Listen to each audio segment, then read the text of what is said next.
इसकी मोहब्बत है छलावा करके हमने भी है जाना। टूटा है जब दिल ये मेरा, तब इस बात को हमने माना।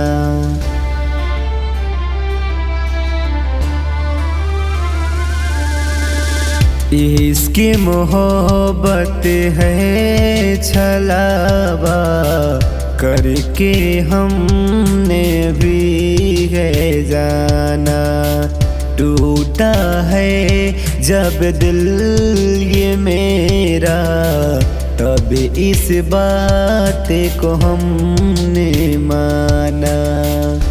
क्या हकीकत है क्या है फसाना, ये बात मैंने खूब जाना।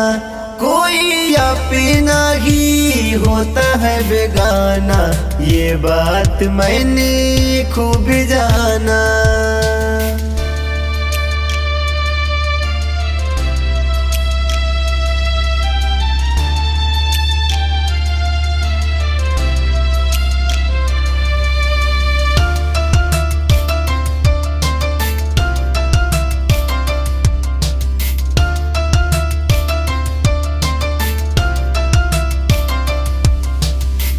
बारिश से क्यों नैना मेरे हंस की खुशी है वो, फिर हमें क्यों तड़पी अपनों के रंगों में रंग की छोड़ी गया जो गैर समझ की।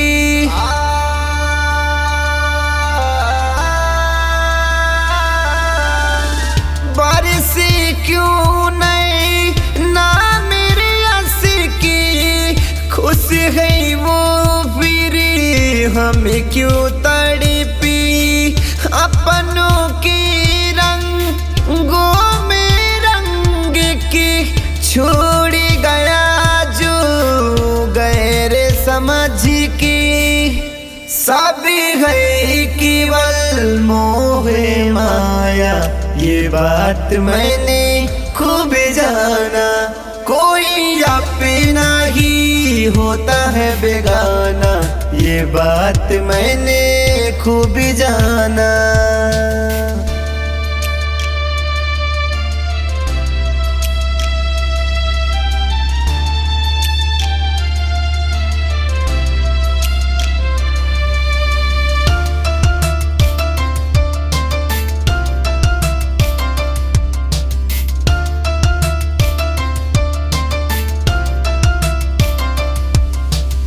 नाम से जिसकी थी एक हसरत, आज उदय को हो गई नफरत। जय हिंद का टूटा है भरोसा, ना कुछ सोचा ना कुछ समझा।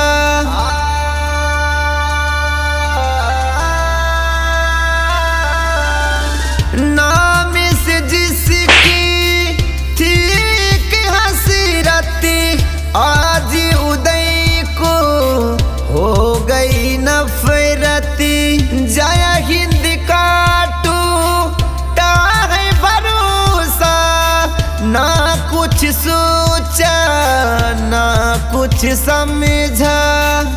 जो हंसाता है वही है रुलाता, ये बात मैंने खूब जाना। कोई अपना ही होता है बेगाना, ये बात मैंने खूब जाना।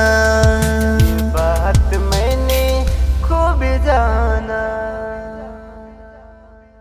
कोई अपना ही होता है बेगाना, ये बात मैंने खूब जाना।